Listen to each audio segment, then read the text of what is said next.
Alright, so this is my tabletop review of the Fulton Armory Mk14 EBR, and hopefully I can make this as brief as possible. Try to get it all in one take. As you can see, there is a magazine in the rifle, but the magazine is empty and the chamber is clear. So now that that's out of the way, I'll just crack on with this. I'll just start with the front of the rifle, make my way to the back, and point out some of the features or accessories that I had them install on the rifle when I ordered it. So first off, I decided not to go with the bird cage style flash hider that you typically see on M14s or Springfield M1As, and went with the Navy Coast Guard muzzle brake, which does seem to help out a little bit with recoil. I've shot M14s on a couple occasions for the Army, as well as other 308 rifles, and I will say that this one does seem to recoil significantly less than those other ones did. And I'm not sure it's because of the muzzle brake or the fact that this rifle, as you see it, weighs about 16.5 pounds. But the recoil is notably better. On the downside, this rifle is loud, and I mean obnoxiously loud. I'm not really sure if you can tell from the other video that I shot. I understand the sound quality probably isn't the best, or the video quality for that matter, because I'm filming all this with a cell phone. But you might be able to appreciate how noisy this thing is. Moving on from there, we got the Trijicon front sight post of the night sight, sitting on top of a 22-inch Krieger chromoly medium contour barrel with a 1 in 10 twist rate. Inside we've got the National Match gas piston and op rod. Harris bipod on the front. The Sage cantilever mount. Basically, that's wearing a Nightforce NXS 2.5 to 10 by 24, kind of like a tactical rifle scope, which is kind of a funny story in itself how I came to own that. And Leupold Mark IV steel scope rings. As far as magazines go, I've got I think about 8 of these Checkmate Industries M14 mags. Going through the reviews, these ones seem to be the most reliable ones out there. And I've also got a couple of mag pulls on some of the magazines. That's not really for any kind of tactical purpose, but anybody that's ever shot an M14 or owns an M1A knows that the magazines don't go straight into the rifle like you would with an AR-15. They actually have to be rocked in place. And some of these magazines have a tighter fit than others. Some of them require a little bit more force than others. And having that extra layer of rubber on the front of the magazine tends to be a little bit kinder on an ungloved hand, and hopefully you don't end up with something like that. So right behind that we've got the extended magazine release, and on the other side the extended bolt catch bolt release.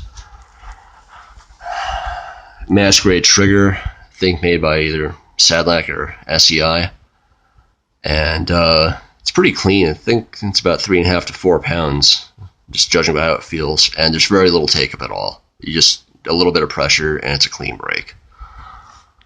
And that's pretty much it. Now, the short story behind basically how I came to own this rifle was during my last deployment to Afghanistan. I knew once I got home I'd be in the market for a new rifle, and started shopping around at some of the different options out there. Didn't really want an AR-15, not because of the fact that there's anything wrong with them per se. I just shoot so many M4s and M16s for the Army that I don't really think I get any pleasure out of personally owning one myself. So I wanted something a little bit different, and particularly something that was chambered in a 308. I think some of the different options I was looking at the time were the PTR 91, the SCAR 17, a couple of different bolt action rifles, and then Fulton Armory, which is a brand or a company that, if you don't know, makes a lot of high quality military style rifles like M1 Garands, M1 carbines, and M14s. And it's always been something I've been interested in, to pick up a Fulton Armory Mk14, but unfortunately, anybody that knows about Fulton Armory knows how expensive that they can be. And that's just not been something I've ever been able to afford up until that point.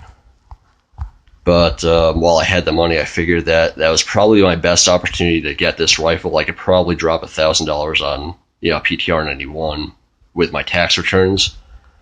But dropping this kind of money on a rifle is something I'd probably only be able to do then, especially seeing as the fact that it was probably the only opportunity I'd be able to drop that kind of money on a gun before my significant other had the opportunity to check my finances.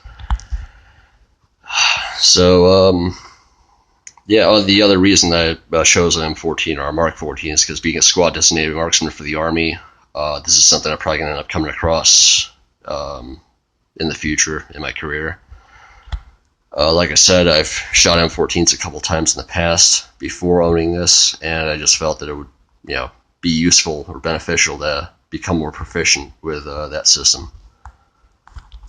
Now, as far as owning this personally, don't really have too many regrets.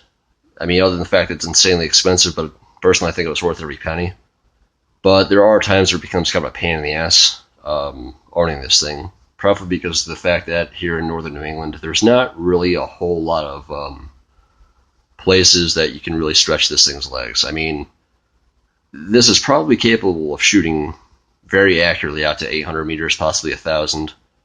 Unfortunately, I've just never had the chance to try that out. The furthest I've shot this thing so far is about 200 meters. That's my backyard. And there's just not too many locations where you can shoot much further than that. And unfortunately, it's so much easier just to go to an indoor range around where I am, which is only 25 yards, and that really doesn't do a whole lot of justice for this particular rifle. It's just capable of doing a lot better than that. Which also presents another problem, because you basically go through two different types of ammunition. In the last video, this is what I was shooting, the PPU 168 grain open tip match, which so far as I've found is accurate enough, shooting about slightly over an inch group at 150 meters. And eventually I'd like to pick up a couple boxes of the Federal Gold Medal Mash, see how much more accurate that is. But as most of you who are watching this video and probably well aware of these things I'm talking about, the different types of ammunition, rifles, whatever, Federal Gold Medal Match is not the easiest to come across. It's definitely not the cheapest. So it might be a little bit more accurate than that, but one MOA is, out of this rifle is good enough for anything I'd want. But for any kind of just like dicking around, shooting 25 meters at an indoor range, that's a little pricey to be doing that with. There's no reason to use match grade ammo for that, obviously. So knowing that, I went and picked up a couple boxes of this Greek military surplus ammo that I found on Cheaper Than Dirt about a year ago. And notification on my phone, probably a text message. There seemed to be a lot of Greek military surplus ammo that just arrived on Cheaper Than Dirt, and particularly in 7.62x51 and 303 British. And I ended up picking up a couple boxes for both, because I also own a Lee Enfield Mark IV, or number 4 Mark I. And it seemed like a good idea at the time. Unfortunately, I didn't consider the fact that, like most military surplus ammo, these have steel cores or steel penetrators inside, which is a no-go for most indoor ranges.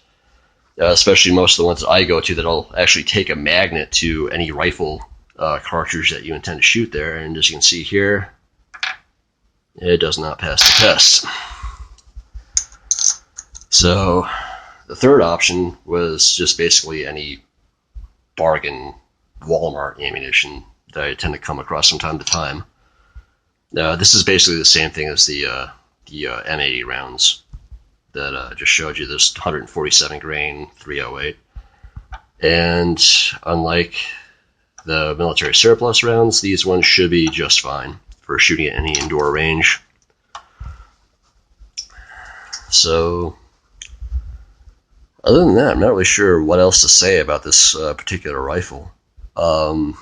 Mainly, I just wanted to make a video of it because while I was shopping around for rifles, this was one of the ones obviously I was interested in, but unfortunately, there doesn't seem to be a whole lot of feedback on the internet or on YouTube, people that own it, which is understandable. It's probably, not the most common rifle to be out there.